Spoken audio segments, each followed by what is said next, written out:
연준은 금리 인하를 언제 할까요? 두 가지만 확인하면 바로 알 수 있습니다. 지금부터 함께 하시죠. 연준은 금리 인하를 할까요? 경기 침체가 올까요? 최근 경제학자를 대상으로 한 서베이를 보면 경기 침체 가능성이 급격히 떨어진 걸 확인할 수 있습니다. 미국 고용도 좋고 물가도 안정되어 가는 것 같으니 그런 것 같지요. 거기다가 대표적인 투자은행인 UBS의 전략가들은 금리 인상을 오히려 걱정하고 있기도 합니다. 월가의 제왕으로 불리는 제이미 다이먼 JP 모건 회장 역시 미국 금리가 8%까지 오를 위험에 대비해야 한다고 밝힌 바 있습니다. 이렇듯 금리 인상에 대한 걱정도 많습니다. 그럼 금리 인하는 안 일어날까요? 과연 어떻게 될까요? 사실 한쪽에서는 이렇게 금리가 낮아질 거라고 기대를 하고 있습니다. 경기가 좋은데 굳이 금리를 내릴 이유가 있을까요? 몇몇 국가들의 중앙은행들이 금리를 인하하기 시작했습니다. 더 이상 견디기 어려운 겁니다. 높은 금리 상태에서 초래할 수 있는 문제가 너무 많지요. 돈 조달 비용이 높으니 가게며 기업이며 돈을 빌리기 어렵고 자연스럽게 투자를 꺼리게 됩니다. 자산 시장 전체가 힘들죠. 특히 경제가 불안한 국가들은 금리를 인하시키고 싶을 겁니다. 그런 국가들이 나오기 시작했죠. 그리고 이런 기사들이 나오고 있습니다. 이민자들 덕에 미국의 고용률이 높고 미국 경제를 부흥시키고 있다는 거죠. 2020년부터 보면 미국인의 고용률은 크게 변화가 없는데 파란색으로 되어 있는 미민자들의 고용률이 급격하게 올라가고 있는 게 보이실 겁니다. 지금 고용률이 높은 건 이민자들 덕분이라는 거죠. 거의 20만이 늘어났습니다. 그런데 더 문제는 동기간에 늘어난 직업의 많은 부분이 파트타임이라는 겁니다. 특히 대기업이 아닌 중소기업은 고용을 계속 줄이는 추세라고 합니다. 2020년 이후로 미국 중소기업의 고용 확대 계획이 최저치라고 하네요. 놀랍죠?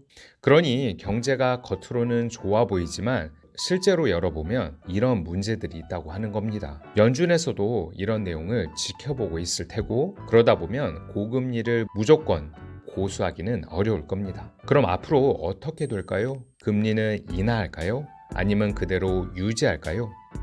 혹시 아니면 금리 인상을 단행할까요? 아래 두 가지를 지켜보면 어느 정도 답이 보이지 않을까 싶습니다. 우선 첫 번째, 소비자 물가지수 CPI, PCE 그리고 고용지표를 잘 봐야 합니다.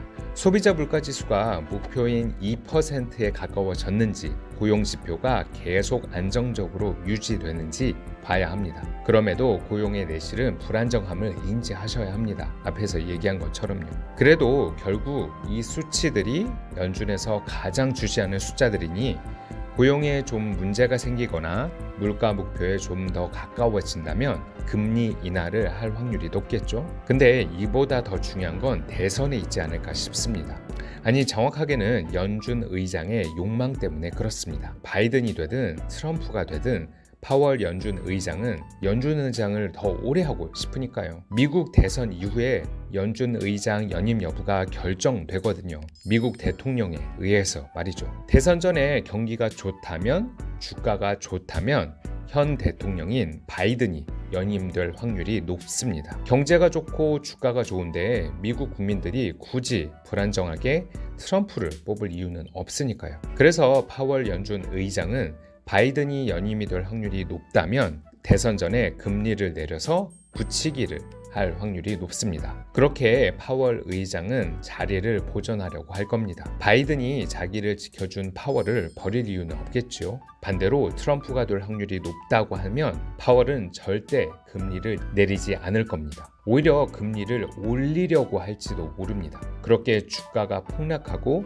경제가 불안한 상태를 만들 겁니다. 그렇게 트럼프가 당선되면 금리를 인하함으로써 경기 부양을 하겠죠. 그러면 트럼프는 집권하자마자 경제를 살린 대통령이 되고 자연스럽게 파월 의장의 연임을 인정해 줄 겁니다. 이렇게 대선 결과에 따라 파월은 자기 자리를 보전하기 위한 행동을 취할 확률이 높습니다. 권력의 유혹은 언제나 너무 달콤하니까요. 현재 바이든, 트럼프의 지지율은 조사 기관마다 왔다 갔다 합니다. 대선 향방에 따라 금리 인하가 결정될 확률이 높지 않을까 싶습니다. 미국 대선과 관련해서는 아래 밑에 글을 참고하시길 바랍니다. 아무튼 바이든의 지지율이 높아지면 대선 전 금리 인하, 트럼프의 지지율이 높아지면 내년에야 금리 인하를 하겠죠. 그래서 파월이 최근 각각 다른 자리에서 물가지수만 볼 수는 없다. 또 한 번은 물가지수 2% 못 맞추면 금리 인상도 고민해 봐야 한다 하고 말을 계속 바꾸는 겁니다. 이런 조사 결과에 따라 말을 바꾸고 행동하려고 하는 거죠. 한번 지켜보시죠. 어떻게 될지. 구독, 좋아요 부탁드립니다.